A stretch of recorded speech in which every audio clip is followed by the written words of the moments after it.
Ela segurava a chave de ferro, fria. O portão se fechou. Para Elara, o som não foi apenas de metal batendo em metal. Foi o som de uma vida inteira sendo apagada. 30 anos servindo àquela fazenda. 30 anos como a esposa de Bento, o capataz, o único homem em que o coronel Antunes um dia pareceu confiar. E agora, ela estava do lado de fora, na lama, com a roupa do corpo. Suma daqui, você e as lembranças inúteis do seu marido. Suma! Ele a expulsou como um cachorro doente. A viúva do homem que construiu aquele lugar, ela não levou nada. Dona Esmeralda, a esposa do coronel, fez questão disso, exceto uma coisa. A única coisa que o coronel a deixou levar enquanto ria. Ela abre a mão lentamente. Na palma, uma única chave de ferro, velha, pesada, manchas de ferrugem escura como sangue seco. O coronel Antunes riu daquela chave. Para ele, era o símbolo final de sua humilhação. Um pedaço de lixo inútil, que não abria mais nenhuma porta em sua fazenda. Um troféu de sua vitória sobre a viúva indefesa. O que o coronel não sabia, o que sua arrogância o impedia de ver, é que aquela chave não abria uma porta comum. Aquela chave abria um túmulo, um segredo enterrado nas profundezas da cidade grande, longe de seus campos de poder. E o que estava guardado lá dentro não era ouro, não era um tesouro, era uma arma forjada pelo silêncio, pelo arrependimento e por 30 anos de segredos. A arma que iria desmantelar, peça por peça, o império que ele construiu sobre mentiras. Esta é a história de Elara e da porta que a justiça estava esperando pacientemente ser aberta. Para Elara, o mundo havia acabado há exatos 92 dias. 92 dias desde que o coronel Antunes bateu em sua porta, antes mesmo do sol nascer. Ele estava com o chapéu na mão, uma falsa expressão de dor no rosto. Elara, ele disse, a voz controlada, prepare seu coração. É o Bento. A história oficial foi curta, foi brutal, e para Elara, foi uma mentira. Disseram que Bento, o melhor cavaleiro da região, o homem que sussurrava para os cavalos antes mesmo que essa palavra existisse, caiu perto do riacho, disse o coronel. O cavalo deve ter se assustado com uma cobra. Ele caiu com a cabeça na pedra. Morte instantânea. Não sofreu. Não sofreu. Elara Kenrisha Bento. E Elara Kenrisha, o cavalo Bento, não caía. E faísca. O cavalo não se assustava com cobras. Bento o havia treinado para isso. Naquela manhã, Elara não chorou. Ela apenas sentiu o ar sair de seus pulmões. Ela sabia, com uma certeza fria que se instalou em sua alma, que seu marido não havia caído. Ele havia sido empurrado. Mas o luto é um véu. Ele cega. E a dor silencia. E era nesse silêncio de 92 dias que o verdadeiro veneno da fazenda prosperava. OVNI tinha um nome. Dona Esmeralda. Dona Esmeralda, a esposa do coronel, sempre odiou Elara. Ela odiava a beleza silenciosa de Elara. Odiava a forma como os empregados a respeitavam mais do que a ela, a patroa. Mas acima de tudo, ela odiava a forma como Bento olhava para Elara. Esmeralda via o mundo em termos de posse. O coronel era dela. A fazenda era dela. E o capataz deveria ser dela. Mas Bento era Leo. E sua lealdade era Elara. A humilhação pública era a arma favorita de Esmeralda. E você, a rainha do capataz, acha que é melhor que eu, não é? Andando por aí como se fosse a dona, com esse seu silêncio de urubu. Você não passa de uma semente ruim. Uma azarada. Nunca mais encoste um dedo na minha mulher, dona. O silêncio na feira foi total. Bento, o capataz, havia desafiado a patroa. O coronel Antunes, que viu tudo de longe, não disse nada. Apenas observou. Naquela noite, Bento voltou para casa com um corte no lábio. O coronel e eu nos desentendemos, ele disse. 6 meses depois, Bento estava morto perto do riacho. Enquanto Bento viveu, Esmeralda teve que engolir seu ódio. Agora, O escudo de Elara havia caído, a proteção que o coronel prometeu no enterro. Cuidaremos de você, Elara. Era uma farsa. Elara se tornou uma prisioneira em sua própria casa. As ordens de Esmeralda chegavam por bilhetes. Limpe a casa grande. Lave os uniformes. Capine o jardim da frente. Elara, a viúva do capataz, tornou-se a faxineira. Ela obedece em silêncio. Ela esperava. Ela não sabia o porquê. Ela apenas esperava até a manhã da chuva. A manhã que começou o gancho. A manhã da expulsão. O coronel a chamou. Elara, disse ele, a voz baixa, covarde, sem coragem de olhá-la nos olhos. Dona Esmeralda e eu estivemos pensando. Esta fazenda precisa de renovação. Renovação? Perguntou Elara. A voz rouca pelo desuso.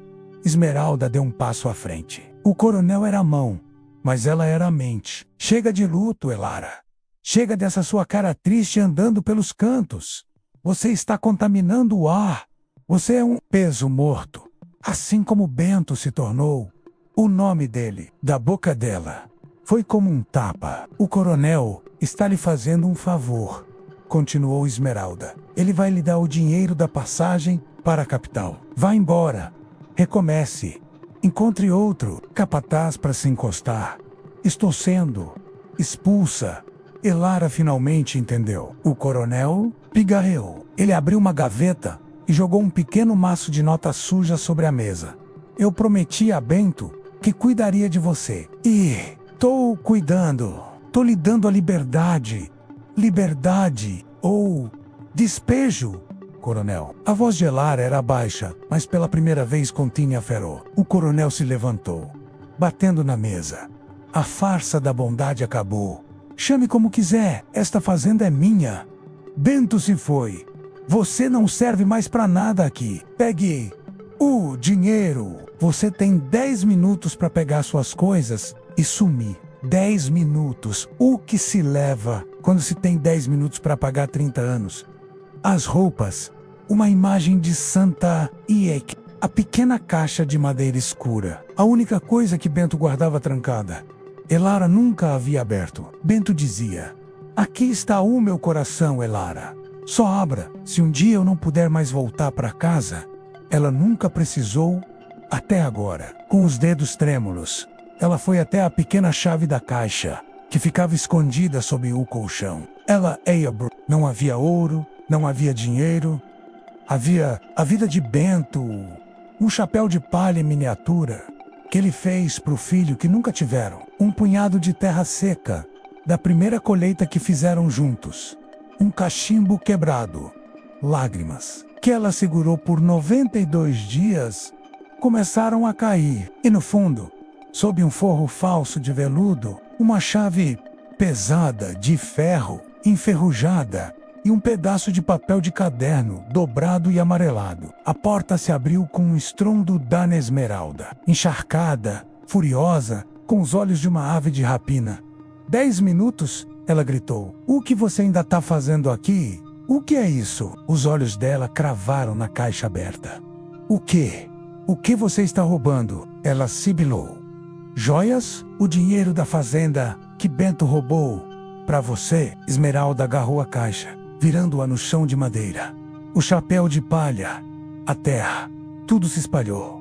Lixo, Lexoane, ela gritava, chutando as memórias de Bento. Elara, que estava paralisada pela dor, sentiu algo novo. Fúria, uma fúria fria, profunda. Ela agarrou as duas únicas coisas que caíram juntas, a chave de ferro e o papel amarelado. Ela os agarrou e fechou a mão. É a única coisa de valor, disse Elara, se levantando. A voz dela não era mais de uma viúva, era de outra pessoa.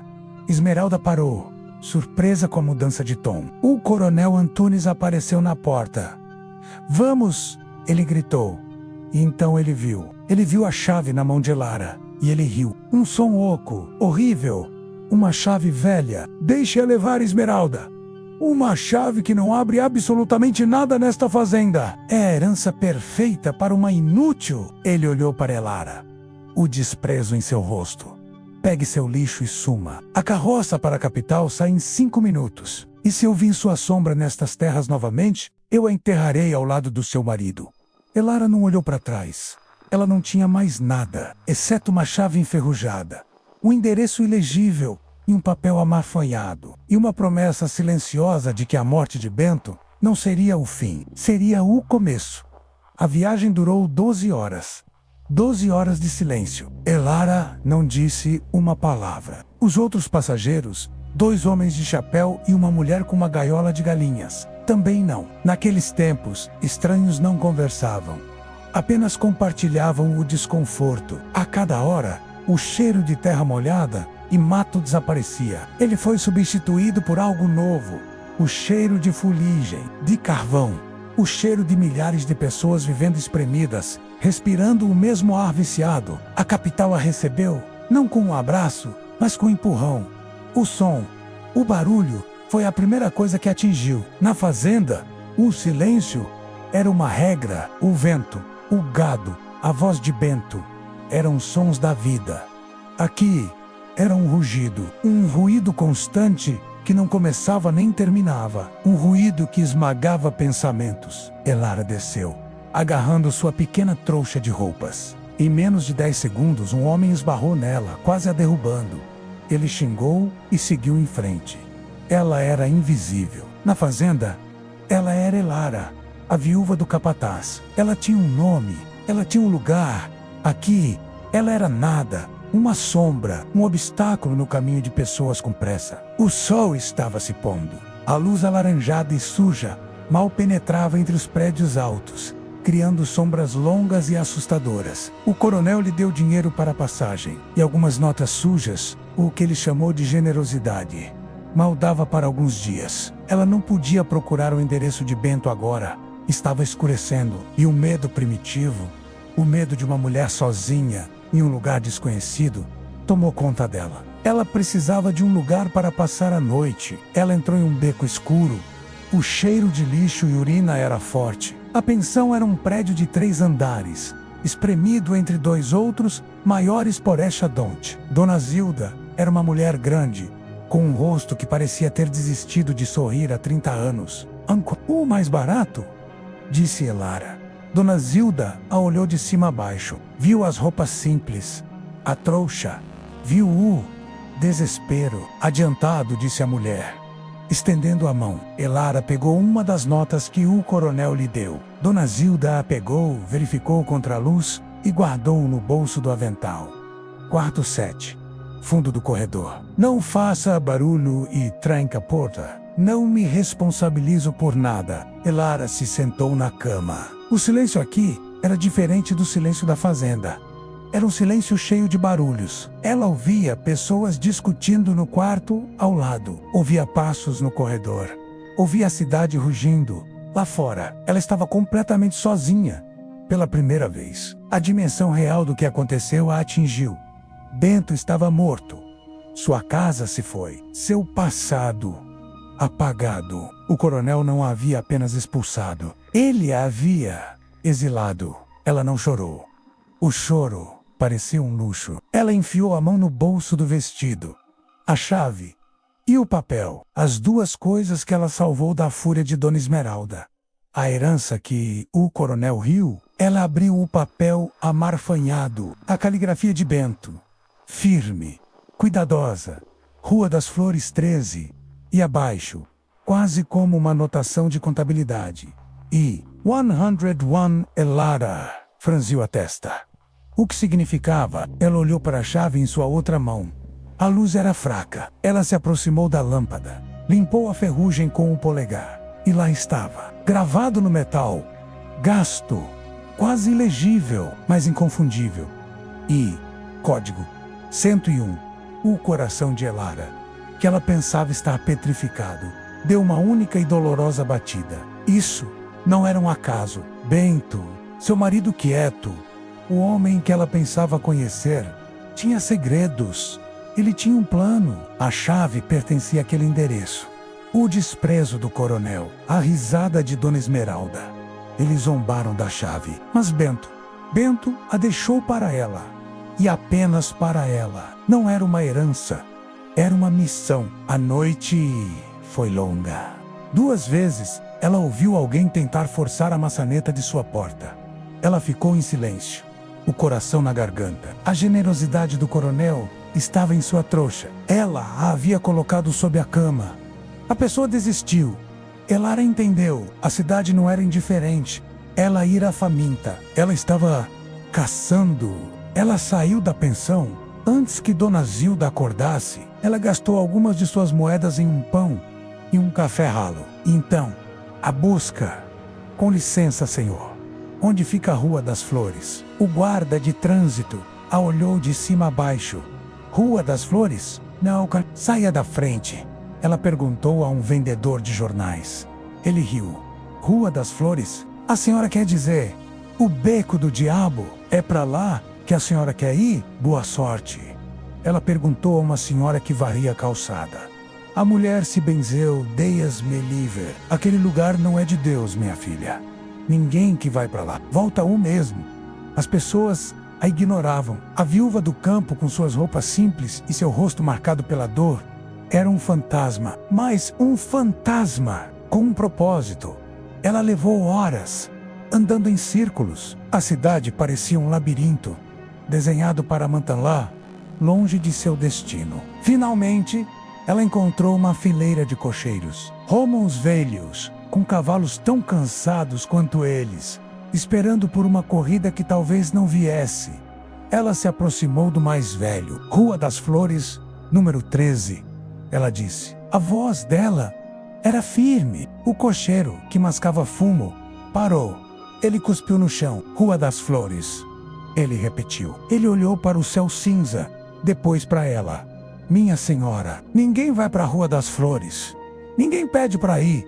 Eu não estou pedindo. Estou pagando, disse Elara. O homem a estudou. Ele viu que ela não era uma prostituta, não era uma viciada. Havia algo mais ali. É o bairro dos esquecidos, disse ele, a voz baixa. É para onde a cidade joga. O que não quer mais ver. As fábricas falidas, os cortiços condenados. A polícia não entra lá há 5 anos. É terra de ninguém. Eu preciso ir, disse Elara. O cocheiro suspirou. Ele viu o dinheiro na mão dela. Certo, mas é o seguinte. Eu te deixo no começo da rua. Eu não entro. E eu saio rápido. O que você fizer lá é entre você e Deus. A carroça parou. É aqui, disse o cocheiro, sem se virar. A rua é aquela U número 13. É lá no fundo.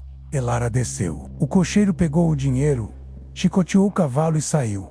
O som das rodas desaparecendo rapidamente. Ela estava sozinha. A Rua das Flores não tinha flores. Tinha lixo acumulado em pilhas. Janelas quebradas como olhos vazios a observavam de prédios escuros. O silêncio era total. Diferente da cidade. Diferente da fazenda. Era o silêncio da desistência. Ela caminhou. O único som era o de seus sapatos no paralelepípedo molhado. Ela passou pelo número 9, pelo número 11 e então o número 13. Não era uma casa, era um prédio alto, mais alto que os outros. A fachada de pedra cinza estava manchada de preto pela umidade. As janelas dos andares superiores estavam todas tapadas com tábuas. O edifício cinza parecia um túmulo, de pé. Bento, o que em nome de Deus você fazia aqui? Ela reuniu a coragem que lhe restava, agarrou a chave de ferro no bolso e empurrou a pesada porta de entrada. Um misto de madeira e vidro sujo. O rangido ecoou, como se o prédio estivesse gemendo.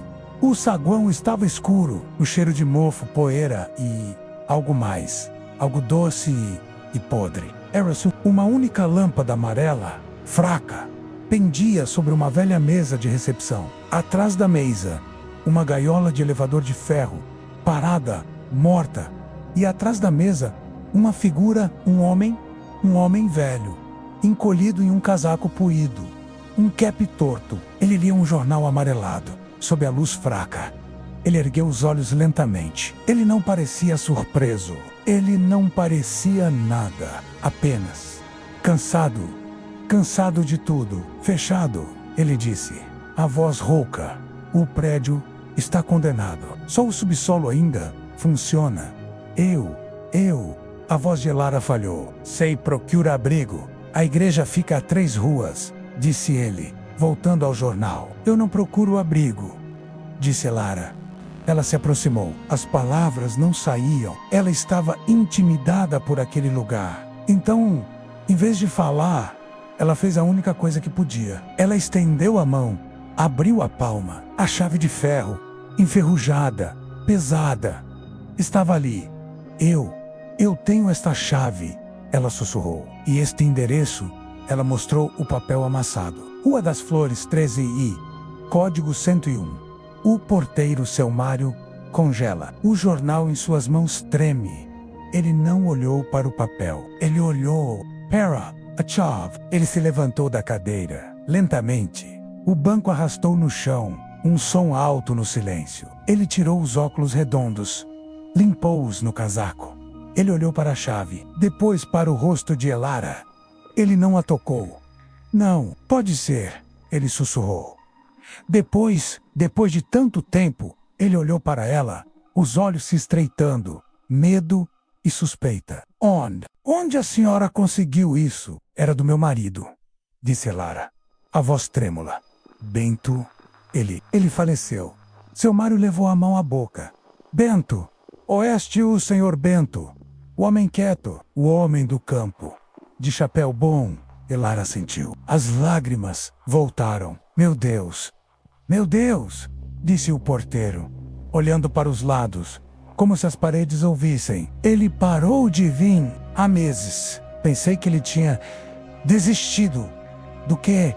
Perguntou Elara. Do depósito, disse o porteiro. Essa chave, código 101, é o depósito 101, a sala dos fundos, no subsolo. Seu Mário engoliu em seco. Ele pagou por 6 meses adiantado. Em dinheiro, o aluguel venceu. O novo dono, um banco, queria arrombar a porta, mas eu não deixei. O senhor Bento, ele era um homem bom. Ele me disse. O que ele disse? Perguntou Elara. O porteiro olhou para ela. Ele me deu um envelope com dinheiro e disse: Mário, se algo me acontecer e alguém, uma mulher, vier aqui com a outra chave, deixa entrar, mas não deixe mais ninguém. Ele olhou para a chave na mão de Elara. A senhora, ele foi até um quadro de chaves atrás dele. Pegou um molho de chaves igualmente enferrujadas. Eu só cuido do portão. O que está lá dentro não é da minha conta. Mas o senhor Bento, ele parecia um homem com medo. Ele saiu de trás da mesa, mancando um pouco. Venha comigo, senhora. Ele não a levou ao elevador morto. Ele a levou a uma porta de serviço, sob a escadaria principal. Uma porta com a pintura descascada. Ele a abriu. Els desceram escadas de concreto frio. O ar ficou mais denso. Frio. O barulho da cidade desapareceu. Completamente, só se ouvia o som do água gotejando, em algum lugar distante, ecoando. Eles chegaram a um corredor longo. No subsolo, lâmpadas fracas, cobertas de teias de aranha, piscavam, jogando mais sombras do que luz. O chão estava úmido. No final do corredor, havia uma porta. Não era como as outras portas do prédio. Era uma porta de aço pesada, com marcas de ferrugem escorrendo dos rebites, como lágrimas de sangue, pintado nela, desbotado, mas visível. O número 101. Esta é a chave do cadeado externo. A que o senhor Bento lhe deu. É a da fechadura principal. Elara pegou o molho. Suas mãos tremiam. Seu Mário deu um passo para trás, voltando para a sombra da escada. A chave é sua, senhora, diz ele. A voz baixa, cheia de um medo antigo. Mas eu não entraria aí se fosse a senhora. Por quê? Ela sussurrou. Por quê? Disse Mário. Nos últimos meses em que o senhor Bento veio aqui, ele nunca saía sozinho. Que quer dizer, ele saía e logo depois um homem de terno preto e um carro caro saia. Eitras dele. O senhor Bento estava sendo vigiado. E ele sabia disso. O porteiro se virou para subir. Coisas que ficam trancadas em um lugar como este. Vigiadas. É porque não querem ser encontradas. E às vezes é melhor para todo mundo que elas continuem perdidas. O silêncio do subsolo era diferente de tudo. Não era a paz do campo. Não era o rugido da cidade. Era um silêncio, morto, um vácuo. O ar era pesado, gelado, com cheiro de terra molhada e metal enferrujado. Elara olhou para a porta de aço. 101. As palavras do porteiro ecoavam. Ele nunca saía sozinho. Ele estava sendo vigiado. O medo era uma coisa física, um gosto de metal na boca. Ela olhou para o molho de chaves que Mário lhe deu. Encontrou a chave para o cadeado externo. O som do metal rangendo foi alto, obsceno. No corredor silencioso, o cadeado se abriu. Ele caiu, batendo no chão de concreto com um baque surdo e pesado que ecoou pela escuridão. O primeiro obstáculo se foi. Agora era a vez de Bento. Ela enfiou a mão no bolso.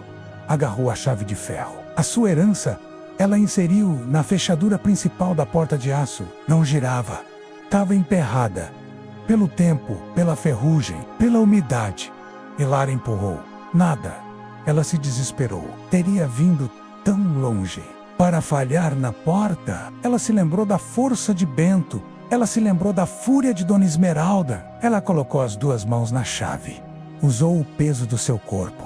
Um gemido metálico. E então, um clique. Um som seco, profundo, que pareceu vir de dentro da própria pedra. O som de um mecanismo há muito tempo adormecido. Sendo despertado, Elara deu um passo para trás. O coração batendo em seus ouvidos. Ela respirou fundo e empurrou a porta de aço. O rangido é longo, agudo, como um grito de dor. A porta se move lentamente, centímetros de cada vez, raspando no chão de pedra. Um sopro de ar parado, mofado, o cheiro de papel velho, poeira e tempo estagnado. A porta se abriu o suficiente para ela passar. Dentro, escuridão total. Ela deu um passo para dentro do nada. Tateou a parede interna, fria e úmida, procurando um interruptor. Seus dedos encontraram um botão antigo, de baquelite. Ela apertou. Nada. Ela apertou de novo. Uma única lâmpada, pendurada no centro exato da sala por um fio longo, piscou. Uma vez, duas vezes. E acendeu. Elara olhou ao redor. E o pequeno fio de esperança que a mantinha de pé arrebentou. Seu coração afundou. Não havia nada. A sala estava vazia. Não havia ouro. Não havia joias. Não havia móveis. Era uma cela. Em um canto, algumas caixas de papelão empilhadas, mofadas. No centro, uma escrivaninha de metal, cinza, como as de um escritório barato. E uma única cadeira de madeira. Era isso. A herança de Bento, o segredo pelo qual ele foi vigiado e morto. Era uma sala vazia. A risada do coronel ecoou em sua mente. Inútil, lixo. Ele tinha razão. Ela caminhou até a escrivaninha. Poeira cobria tudo. E então ela viu, na parede oposta, cravado no concreto, um cofre. Um pequeno cofre de parede cinza, com um mostrador numérico. O alívio toma conta de Elara. Ela corre até o cofre. Ela olha para a chave de ferro em sua mão. A chave Código 101. Ela sorriu. Finalmente, ela levou a chave à fechadura do cofre. A chave não servia. Não havia fechadura. Apenas o mostrador numérico. Ela tentou encaixar a chave no buraco da maçaneta. Era grande demais. Ela tentou forçar a chave de ferro, a chave Código 101. Não abria o cofre. Não. Ela sussurrou. Bento, por quê? Por que você faria isso? Ela foi expulsa, viajou por 12 horas. Enfrentou o medo de descer aquele lugar para encontrar outra porta trancada. Ela se jogou na cadeira empoeirada. O sentimento de derrota era absoluto. O coronel tinha vencido. Ela olhou para a escrivaninha, vazia. Ela puxou a gaveta superior, sem pensar. Emperrada. Ela puxou com mais força. A gaveta saiu com um rangido, quase caindo em seu colo. Dentro, poeira, um clipe de papel enferrujado, uma caneta quebrada, sem tinta, lixo. Ela empurrou a gaveta de volta. Havia mais uma gaveta, a de baixo. Ela puxou, trancada. Elara parou. Ela olhou para a gaveta trancada e olhou para a chave em sua mão. Uma fechadura pequena, quase invisível, na lateral da escrivaninha de metal. Ela não podia ser tão óbvia. Com a mão trêmula, ela inseriu a ponta da chave de ferro na pequena fechadura da gaveta. Ao clique. Desta vez, suave, oleado. A chave não abria a sala. O cadeado fez isso. A chave não abria o cofre. A chave. E, código 101. Abria a gaveta, a risada do coronel, a arrogância de Dona Esmeralda. Eles nunca teriam olhado ali. Eles teriam ido direto para o cofre. Bento, você era inteligente. Elara abriu a gaveta. Dentro, protegido da poeira e da umidade, havia apenas um objeto. Um livro, capa dura de couro preto. Um simples diário de contabilidade. A primeira página, a caligrafia de Bento. Mas não eram anotações da fazenda. Não eram sobre gado ou cercas. Era uma carta para Elara. Minha vida. Se você está lendo isso, eu falei. E eu estou morto. E ali, naquela sala fria, sob a luz de uma única lâmpada, Bento finalmente contou a verdade. Uma verdade de 30 anos. Eu não sou o homem que você pensa. Ele escreveu. Eu não era um simples peão quando nos conhecemos. Eu era uma ferramenta. Bento confessou. Ele não era apenas um capataz. Há 30 anos, ele foi o testa de ferro do Coronel Antunes Ju. Coronel não era... Coronel era apenas o gerente. A fazenda Água Clara, a vasta terra que se perdia no horizonte, não pertencia a ele. Pertencia ao pai de Elara. Elara leu a mão na boca. Seu pai, um homem bom, gentil, mas que confiava demais. Ele morreu misteriosamente de uma febre quando ela tinha 15 anos. O bom gerente Antunes, rápido, prestativo, cuidou de tudo, inclusive de falsificar a assinatura da venda das terras para si mesmo. E ele precisava de uma testemunha. Um jovem peio, novo na região, que não faria perguntas. Bento, em troca da assinatura falsa, Antunes deu a Bento o cargo de capataz. E silêncio. Elara sentiu o estômago revirar. O homem com quem ela foi casada, o homem que ela amou, foi o homem que ajudou a roubar sua herança. O homem que se beneficiou da morte de seu pai. A raiva subiu, quente e amarga. Ela quase fechou o livro, mas ela continuou lendo. Eu não sabia o que ele tinha feito, escreveu Bento. Eu juro, Elara, eu era jovem, analfabeto. Ele disse que era só um papel de posse. Quando eu descobri, anos depois, eu já estava apaixonado por você. Eu não podia lhe contar. Como eu poderia destruir seu mundo? Como eu poderia dizer que a caridade do coronel em deixar você ficar na fazenda era ele deixando você ser uma empregada em sua própria terra? Bento viveu 30 anos com essa culpa. Até que a culpa se tornou insuportável. O coronel se tornou mais cruel. Dona Esmeralda, mais gananciosa.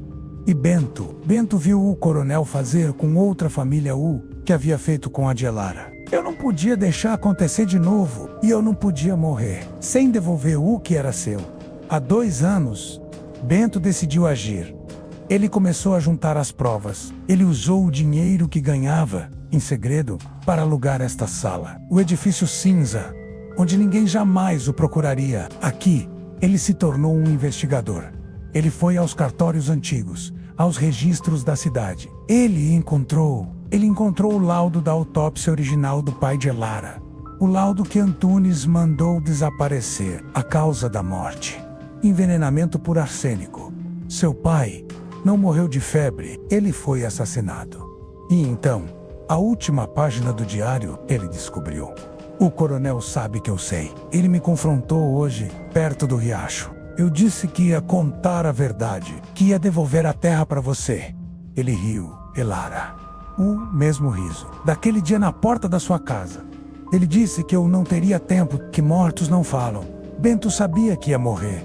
Elara, minha vida, a morte de seu pai não foi febre, e a minha não será um acidente. Lágrimas escorriam pelo rosto de Elara. Lágrimas de dor, mas agora, também de uma fúria gelada. Eu falhei em te proteger em vida. Eu falhei em te contar a verdade, mas eu não vou falhar na morte. No final da página ele escreveu: a senha do cofre. A arma está lá dentro. É a única data que importou para mim.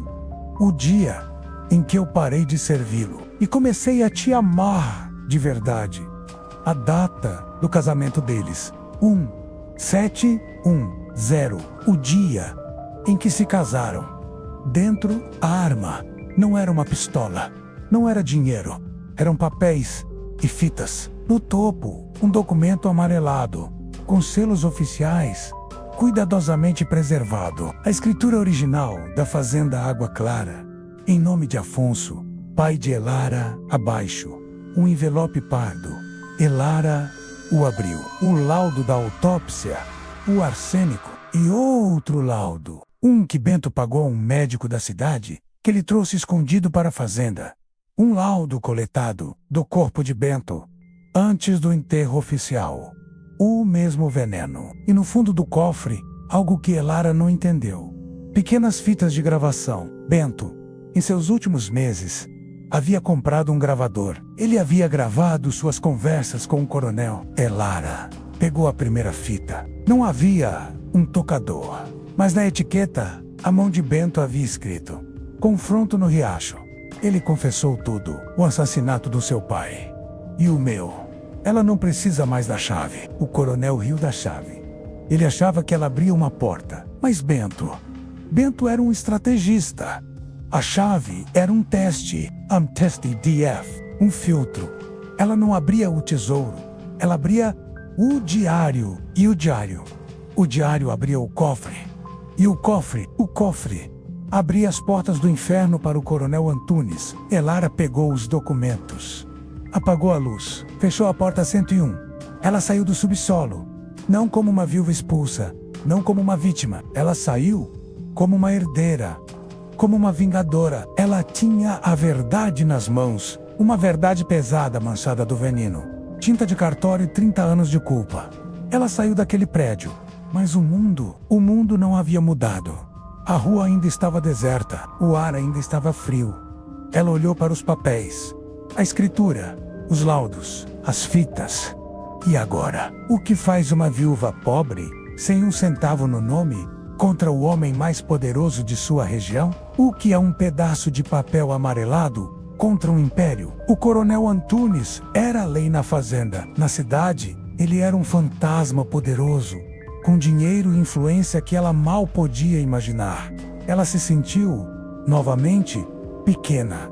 Bento lhe deu a espada, mas ele não a ensinou a lutar. Na manhã seguinte ela decidiu. Bento lhe deu as provas. A lei faria o resto. Ela foi Ela encontrou o prédio da delegacia central, um lugar barulhento, cheio de homens de uniforme e cinismo. Ela esperou 2 horas em um banco de madeira. Finalmente, um escrivão com mangas de camisa sujas a chamou. Pois não. O que foi? Roubaram sua galinha?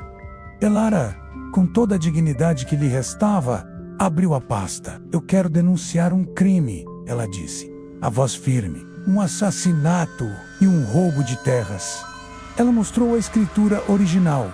Esta terra, a Fazenda Água Clara, foi do meu pai. O escrivão parou de escrever. Ele olhou para a escritura. E então, ele riu. Fazenda Água Clara? A senhora está dizendo que é dona da fazenda do coronel Antunes? Ele não é coronel. Ele era o gerente de Elara. Ele matou meu pai com arsênico e depois matou meu marido, Bento. Aqui estão os laudos da autópsia. O escrivão olhou para os papéis. O sorriso desapareceu. Ele ficou pálido. Ele se levantou e foi até uma sala nos fundos. Elara esperou, o coração batendo. A justiça estava começando. O homem voltou, acompanhado por um oficial superior. Um homem de bigode grisalho e olhos frios como gelo. O oficial olhou para Elara. Depois, para os papéis. Ele fechou a pasta de couro com um baque. Senhora, ele disse, a voz baixa e perigosa. O coronel Antunes é um dos homens mais importantes deste estado. Um benfeitor da polícia. Um amigo pessoal do governador. Ele empurrou a pasta de volta para ela. Eu não sei que tipo de golpe a senhora está tentando aplicar, mas eu sugiro que a senhora pegue seus papéis falsificados e desapareça. Falsificados? Elara se levantou. São os originais. Eu tenho as fitas. A confissão. Chega! Gritou o oficial. Saia da minha delegacia. Agora. E se eu ouvir o nome do coronel Antunes na sua boca de novo, eu aprendo por difamação. E a senhora não vai gostar da prisão feminina. Elara saiu, empurrada para a calçada. O mundo desabou. A lei não era para ela. A lei era dele. Ela estava derrotada. Bento, ele lhe deu uma arma em um mundo onde ela não tinha permissão para atirar. Ela se sentou na sarjeta de uma praça movimentada. O choro que ela segurou por tanto tempo veio. Um choro silencioso, de desespero total.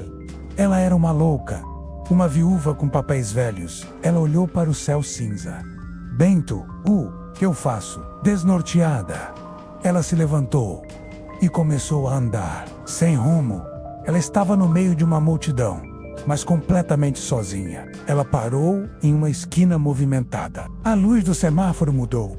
Carroças e os novos automóveis buzinavam. Ela, perdida em seus pensamentos, segurando a pasta com força, deu um passo para fora da calçada. Um grito, o som de freios travando metal contra metal, alto, agudo. Elara ergueu os olhos. Um automóvel preto, elegante, havia parado a centímetros dela. Um motorista, de quepe, gritava pela janela. Elara, trêmula, deu um passo para trás e tropeçou no meio-fio. Ela caiu. E a pasta? A pasta de couro voou de sua mão. Ela se abriu ao bater no chão. Não! Elara gritou. Era seu pior pesadelo. Ela rastejou na rua, no meio do trânsito que parava. Parem, por favor! Ela gritava. Ela agarrou a escritura. Um homem de terno pisou no laudo de Bento. Ela o puxou. Minha senhora, saia da rua! Alguém gritou. Ela não encontrava as fitas. Foi quando uma mão firme parou à sua frente. Um homem de terno escuro e sapatos caros, bem polidos, se abaixou. Ele não a ajudou a levantar. Ele metodicamente pegou um papel e olhou para ele. Era o laudo da autópsia do pai de Elara. O homem franziu a testa. Ele se abaixou novamente e pegou uma das pequenas fitas que havia rolado para perto de seu sapato.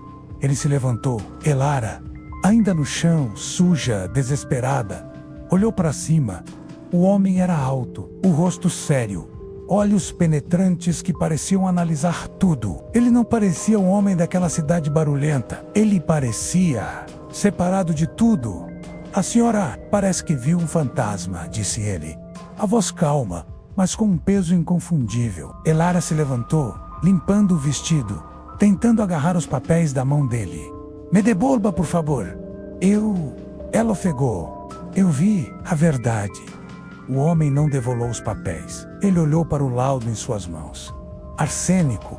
Ele leu, baixinho. Uma escolha antiquada. Ele olhou para a pequena fita. E então para Elara. Um olhar que não era de pena. Era de avaliação. Meu nome é Machas, disse ele. Ele tirou um cartão do bolso interno do paletó. Um cartão grosso, cor de marfim. Dr. Machas, advogado. Ele lhe entregou o cartão. Se o seu problema, ele disse, olhando para os documentos em sua mão e depois para os olhos dela, for tão grande quanto parece, me procure. Eu tentei a polícia. Elara disse, a voz embargada. Eles me expulsaram. Disseram que o coronel... Machas ergueu a mão, silenciando-a. A polícia é para problemas pequenos, disse ele. Roubo de galinhas. Bêbados. Ele olhou para o laudo de novo. Isto não é um problema para a polícia. Eu não tenho como pagar. Foi a primeira coisa que Elara disse. O Dr. Machas deu um sorriso mínimo. Um sorriso que não tocou seus olhos. Senhora, ele disse, entregando os papéis e a fita de volta para ela. Olhando para estes documentos e para o nome do coronel Antunes, eu suspeito que o pagamento será a melhor parte do meu trabalho. Amanhã, 8 horas, no endereço do cartão. Não se atrase. Ele se virou, entrou no automóvel preto que a esperava e desapareceu no trânsito. Na manhã seguinte, Elara contou sua história do início ao fim. A morte do pai, a febre, o roubo, Bento, a testemunha, o casamento. A culpa, a expulsão, a chave, o diário, o cofre, a polícia. Dr. Machas ouviu, ele não a interrompeu. Ele não demonstrou emoção. Ele analisou cada papel, leu a escritura com uma lupa. Ele leu as últimas páginas do diário de Bento. Quando Elara terminou, o silêncio preencheu a sala por um longo minuto. Machas juntou os papéis em uma pilha perfeita. Senhor Elara, por que Bento esperou 30 anos? Ele tinha medo. E culpa. Ele se apaixonou por mim, disse Elara. Oh, disse Machas, a voz cortante. Ele era um cúmplice e decidiu trair o coronel quando sentiu que o barco estava afundando. E usou a senhora, a filha da vítima, a esposa perfeita. Elara sentiu o sangue ferver. Não, ele não era assim. Ele sabia que ia morrer. Todos nós vamos morrer, disse Machas. Isso não o torna um santo. A senhora tem uma escritura antiga, 2 laudos médicos e a palavra de um cúmplice morto em um tribunal. O coronel vai rir de nós? Eu tenho as fitas, disse Elara. Machas ergueu uma sobrancelha. Fitas. Ele gravou. O confronto no riacho. O coronel, ele confessou. Os olhos de Machas mudaram. A indiferença profissional deu lugar a interesse. Ele estendeu a mão, a fita. Ele a colocou em um aparelho caro em sua mesa. Apertou um botão. Você não pode, Antunes. É a terra dela. O pai dela. O pai dela. O pai dela era um tolo. E você era minha testemunha. Você é tão sujo quanto eu, Bento. Eu vou contar. A ela, eu vou devolver. Você não vai contar nada. Você não vai a lugar nenhum. Eu cuidei do pai. E eu vou cuidar de você. Mortos não falam, Bento. Machas desliga o gravador. O silêncio na sala é total. Ele olha para Elara. Machas se levantou e foi até a janela. Ele olhou para a cidade lá embaixo. Minha senhora, ele disse, a voz agora suave, mas fria como aço. O coronel Antunes não tirou apenas a sua casa. Ele tirou a sua vida, o seu passado e o seu futuro. Ele se virou. Vamos pegá-la de volta.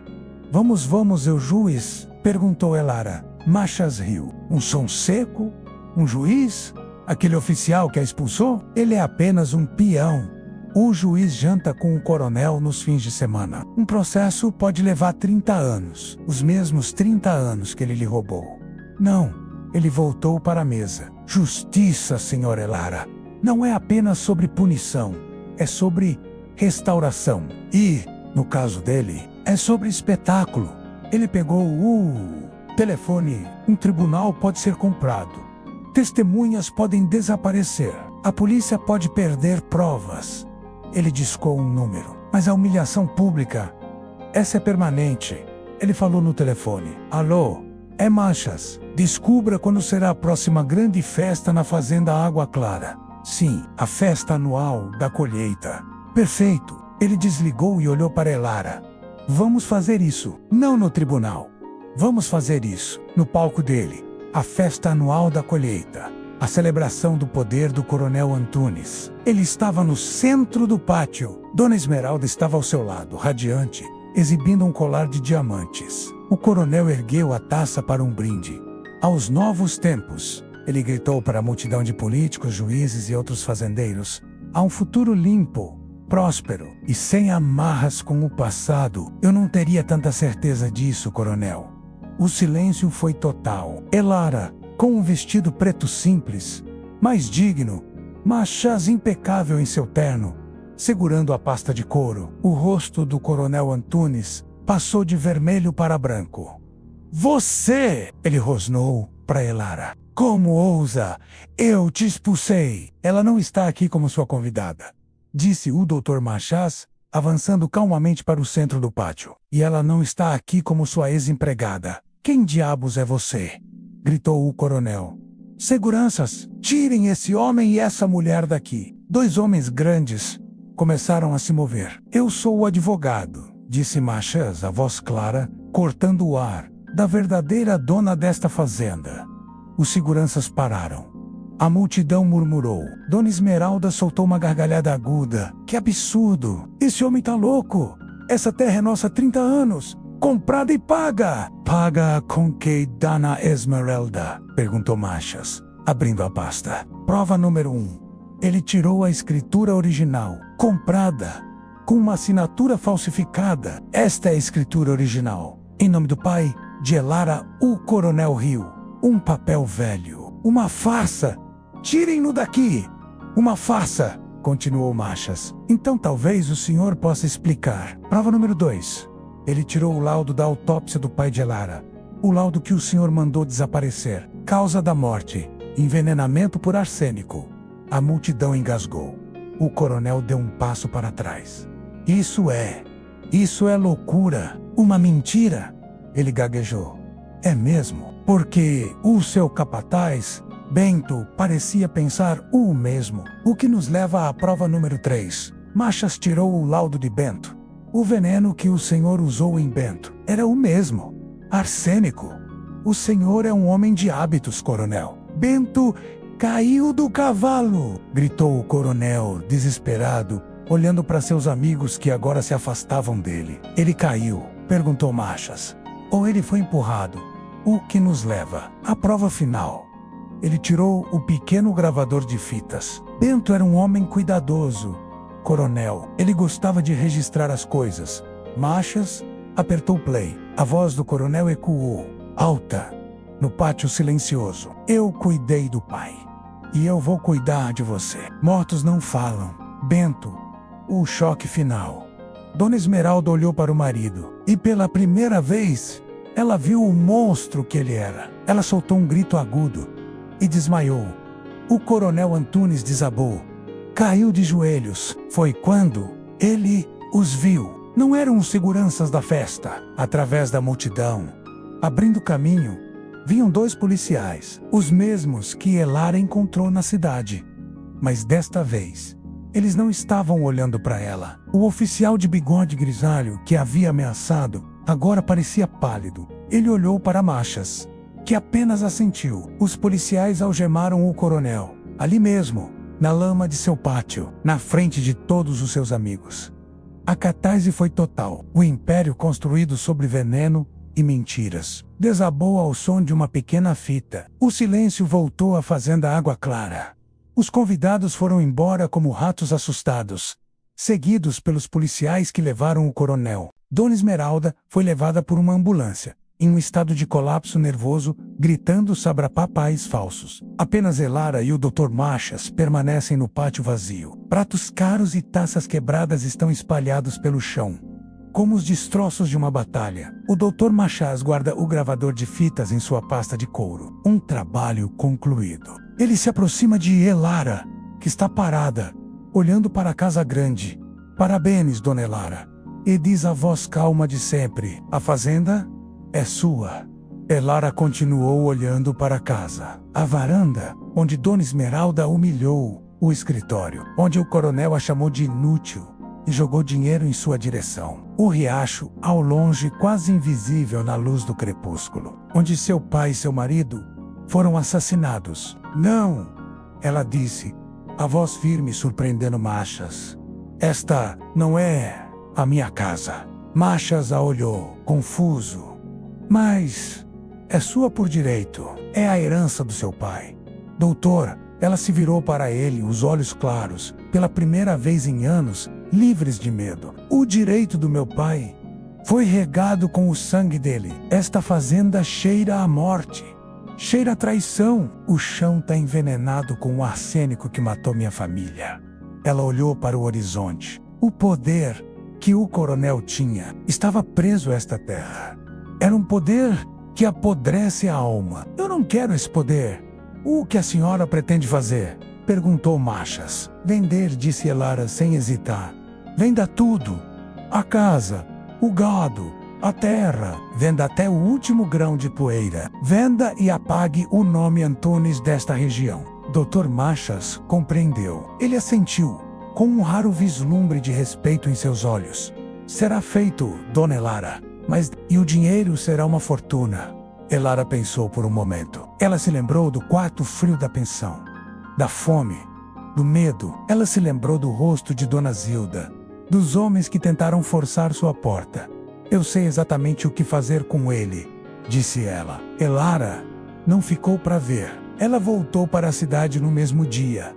Dr. Machas foi implacável. Com a confissão gravada, o caso criminal do coronel foi rápido. Ele passaria o resto de seus dias em uma cela escura, longe de seu sol e de sua riqueza. A venda da fazenda Água Clara gerou uma fortuna. Elara, a viúva expulsa com notas sujas no bolso, era agora uma das mulheres mais ricas da cidade. Mas ela não comprou vestidos novos. Não comprou um palacete no centro. Ela se lembrou do sentimento de estar na estação invisível. Ela se lembrou do medo na Rua das Flores. Ela comprou o edifício cinza inteiro. O banco que era dono ficou feliz em se livrar do prédio condenado. Elara procurou seu Mário, o velho porteiro. Ele estava assustado, achando que seria demitido pela nova dona Rica. Seu Mário, disse Elara, o senhor agora trabalha para mim. E eu vou triplicar o seu salário. Mas preciso que o senhor cuide da porta. Não para manter as pessoas fora, mas para recebê-las. O edifício foi reformado de cima a baixo. Não se tornou um prédio de apartamentos de luxo. Elara o transformou em um abrigo. Um lugar para mulheres como ela. Mulheres expulsas de suas casas. Mulheres que fugiam de maridos cruéis. Mulheres que a cidade tentou apagar. Mulheres que precisavam de uma chave para recomeçar. O depósito 101, o subsolo frio e úmido, onde a verdade foi encontrada. Foi limpo, foi pintado. Elara o transformou na biblioteca do abrigo. Um lugar de luz. É o escritório de Elara. Ela administra o lugar. O cheiro de mofo deu lugar ao cheiro de pão quente da cozinha comunitária. O silêncio de túmulo deu lugar ao som de crianças aprendendo a ler na biblioteca. Seu Mário bate na porta e entra com uma xícara de café. Ele sorri. Ele não manca mais tanto. Na parede, atrás da mesa de Elara, há um único quadro. Dentro da moldura, em um fundo de veludo preto, está ela, a chave de ferro, enferrujada, pesada, e ao lado dela, o papel amarfanhado com a caligrafia de Bento. O coronel Antunes riu daquela chave. Ele achava que o poder estava na terra que se pisa, na força que se vê, nos portões que se trancam. Ele se esqueceu que o verdadeiro poder, a justiça, quase sempre está escondido naquilo que desprezamos. Uma chave velha, um diário esquecido, uma viúva silenciosa. Na cidade como na fazenda, a única coisa que importa não é a porta que você fecha para trancar os outros do lado de fora, mas a porta que a verdade está esperando pacientemente para abrir. A história de Elara e a vingança póstuma de Bento nos lembram que as maiores reviravoltas da vida podem estar escondidas em coisas que o mundo despreza. Mas agora, queremos saber a sua opinião. Você acredita que a justiça de Elara foi completa? Ou você acha que ela deveria ter mantido a fazenda que era sua por direito? E quanto a Bento, ele foi um herói arrependido ou um cúmplice que só agiu no final. A justiça, mesmo que demore 30 anos, sempre encontra um caminho? Deixe sua opinião sincera nos comentários. A sua perspectiva é a chave para enriquecer essa conversa. Se você, como Elara, acredita no poder das verdades escondidas e nas histórias que merecem ser contadas, inscreva-se em nosso canal e não se esqueça de ativar as notificações para ser o primeiro a saber qual será a próxima porta que abriremos juntos. Até a próxima história.